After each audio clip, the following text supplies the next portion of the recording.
National Herald newspaper case एक बहुत बड़ा केस है जिसमें कि कांग्रेस लीडर्स पर आरोप लगाए जाते हैं। सुब्रमण्यम स्वामी जो कि बीजेपी लीडर हैं, उन्होंने ये केस फाइल करवाया था और अभी इनकम टैक्स डिपार्टमेंट इस केस की बहुत सही तौर पर जांच कर रहा है।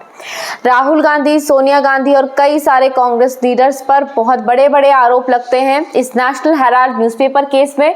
इसकी जड़ तक जाना जरूरी है कि exactly national Herald newspaper case में हुआ क्या था, किस तरह का फ्रॉड हुआ था। शुरुआत करते हैं जब नेशनल हेराल्ड न्यूज़पेपर बना था। जवाहरलाल नेहरू ने नेशनल हेराल्ड न्यूज़पेपर बनवाया। अब जो नेशनल हेराल्ड न्यूज़पेपर है उसका प्रकाशन एसोसिएटेड जर्नल्स लिमिटेड को करना था, जो कि उस समय पर कामी आवाज उर्दू और नवजीवन का प्रकाशन कर रही थी हिंदी में। अब एसोसिएटेड जर्नल्स लिमिटेड के पास में अधिकार था कि वो नेशनल हेराल्ड न्यूज़पेपर का प्रकाशन करे। अब इसके बाद में एसोसिएटेड जर्नल्स लिमिटेड, क्योंकि सरकार कांग्रेस की थी तो पूरे राइट्स सब कुछ कांग्रेस को ही देखना था, संभालना था। अब 2002 में मोतीलाल वोहरा इस particular associated journals limited company के एमडी बन गए, मैनेजिंग डायरेक्टर बन गए।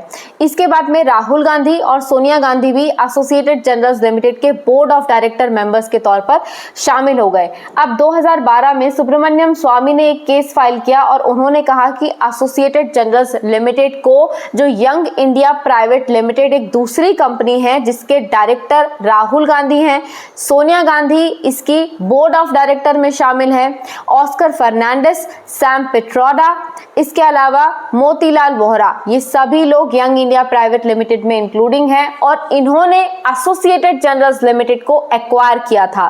ये एक पूरा फ्रॉड का केस है, ऐसा सुब्रमण्यम स्वामी ने कहा। अब उन्होंने कहा कि जो एसोसिएटेड जर्नल्स लिमिटेड है, कांग्रेस ने ऐसा बताया है कि एसोसिएटेड जर्नल्स लिमिटेड जो कि राहुल गांधी और सोनिया गांधी के अंडर में थी, वो उसके बोर्ड ऑफ डायरेक्टर मेंबर्स थे। उन्होंने कहा कि ये जो एसोसिएटेड जर्नल्स लिमिटेड है ये लॉसेस में चल रही है, ओवर स्टाफिंग में चल रही है। अब कांग्रेस ने इसको रिवाइव करने के लिए 2010 तक लोन्स दिए, लेकिन क्योंकि ये रिवाइव नहीं हो पाई तो दूसरी कंपनी थी यंग इंडिया प्राइवेट लिमिटेड। अब यंग इंडिया प्राइवेट लिमिटेड जिसके डायरेक्टर उस समय पर राहुल गांधी थे 2011 में। 2012 में सोनिया गांधी ने यंग इंडिया प्राइवेट लिमिटेड में अपने आप को ज्वाइन करा लिया एज बोर्ड ऑफ डायरेक्टर। अब इसके बाद में इसमें सैम पिट्रोडा, ऑस्कर फर्नांडिस, मोतीलाल वोहरा वो भी अपॉइंट हो गए यंग इंडिया प्राइवेट लिमिटेड में। अब all India Congress working committee की एक बैठक हुई 2012 में और उन्होंने कहा कि क्योंकि एसोसिएटेड जर्नल्स लिमिटेड अपने लॉसेस को रिकवर नहीं कर पा रही है, अपने आप को मैनेज नहीं कर पा रही है, इसलिए अब उसके लॉसेस को रिकवर करेगी young India private limited. Overall ऐसा कहा जाता है कि कांग्रेस ने जो कर्ज दिया था एसोसिएटेड जर्नल्स लिमिटेड को वो करीबन से करीबन 90.25 करोड़ का था, लेकिन यंग इंडिया प्राइवेट लिमिटेड ने सिर्फ और सिर्फ 50 लाख रुपए में एसोसिएटेड जर्नल्स लिमिटेड के राइट्स को और सारी इक्विटीज को खरीद लिया, एक्वायर कर लिया। अब आरोप यही है, इवन शेयर होल्डर्स जो थे एसोसिएटेड जर्नल्स लिमिटेड के वो भी यही कहते हैं, जिसमें कि लॉ मिनिस्टर शांति भूषण और साथ ही साथ में जो पूर्व सीजेआई थे इलाहाबाद और मद्रास हाई कोर्ट के मार्कंडे काटजू, उन्होंने भी यही बात कही कि हमारे फादर्स ने इस पर्टिकुलर एसोसिएटेड जर्नल्स लिमिटेड में अपने शेयर्स लगाए थे, उनके कंसेंट के बिना एसोसिएटेड जर्नल्स लिमिटेड के शेयर्स को ट्रांसफर कर दिया गया था यंग इंडिया प्राइवेट लिमिटेड को। अब यंग इंडिया प्राइवेट लिमिटेड की ओनरशिप किसके हाथ में है? राहुल गांधी के हाथ में है, सोनिया गांधी के हाथ में है और उसमें दूसरे कांग्रेस लीडर्स भी इंक्लूडिंग थे।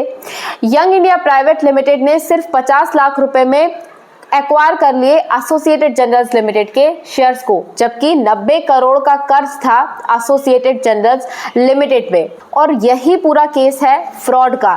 सुब्रमण्यम स्वामी ने जब 2012 में कंप्लेंट फाइल की थी तो उन्होंने यही कहा था कि राहुल गांधी, सोनिया गांधी के अंडर में ये जो यंग इंडिया प्राइवेट लिमिटेड है इसके थ्रू एसोसिएटेड जर्नल्स लिमिटेड के ट्रस्ट को पूरा का पूरा ट्रांसफर किया गया यंग इंडिया प्राइवेट लिमिटेड के पास में और पूरा का पूरा पैसा करीबन 2000 करोड़ का profit young India private limited के पास में चला गया, मतलब इनडायरेक्टली राहुल गांधी के पास और सोनिया गांधी के पास और दूसरे कांग्रेस लीडर्स के पास चला गया। तो यही केस है जिसमें फ्रॉड का केस लगाया गया था। 2015 में सुप्रीम कोर्ट ने आदेश दिया था कि सुब्रमण्यम स्वामी जो हाई कोर्ट में चल रहा ट्रायल है उसको स्पीडी करवाएं, और 2015 में ही राहुल गांधी और सोनिया गांधी को इस केस में बेल मिल गई थी। फिलहाल 2018 की कंडीशन थी जब सेंटर ने एसोसिएटेड जनरल्स लिमिटेड को यंग इंडिया प्राइवेट लिमिटेड से डिटैच कर दिया, हटा दिया, पर उन्हें यह भी कहा गया है कि एसोसिएटेड जनरल्स लिमिटेड अब किसी भी प्रकार का प्रकाशन नहीं कर सकती। तो यही केस है राहुल गांधी, सोनिया गांधी